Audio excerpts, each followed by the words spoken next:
Здравствуйте, дорогие читатели журнала «Колокольчик». В пятом номере журнала опубликован мой рассказ «Неисправленная ошибка». Этот рассказ во многом автобиографичен.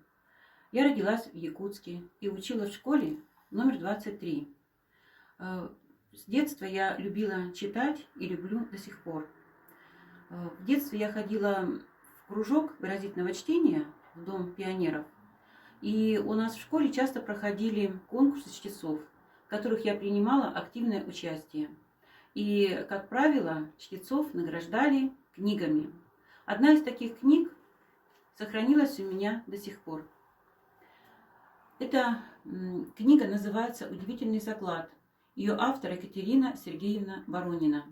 «Удивительный заклад» – это повесть. Действие в ней происходит в небольшом провинциальном городе до революции.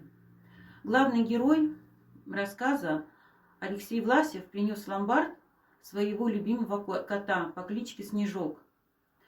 И объяснялось это все очень просто. Дело в том, что сначала Алеша совершил неблагочестивый поступок, а потом это потянуло за собой целую цепочку обмана и недоумений.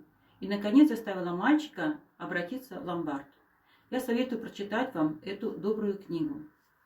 Для детей я пишу не очень много и не очень часто.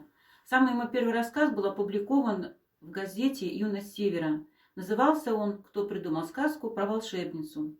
А в 2018 году отдельной книгой вышел рассказ «Талисман». «Талисман» – это рассказ про мальчика, шестиклассника Володю, который пытается оживить кота по кличке Талисман. Кот попал в сложную ситуацию, и что предпримет Володя для того, чтобы помочь животному, об этом вы можете узнать, прочитав эту книгу. Кроме «Колокольчика» и «Юность Севера», я также сотрудничаю с таким детским издательством, изданием, как «Альманах Енисейка». «Альманах Енисейка» является приложением к альманаху «Новый енисейский литератор». Этот альманах выходит в городе Красноярске. Считаю, что любовь к чтению способствовала выбору новой профессии. Я стала преподавателем общественно-гуманитарных дисциплин и работаю доцентом Якутского института водного транспорта. Наш институт готовит кадры для речного флота нашей необъятной республики, богатой реками.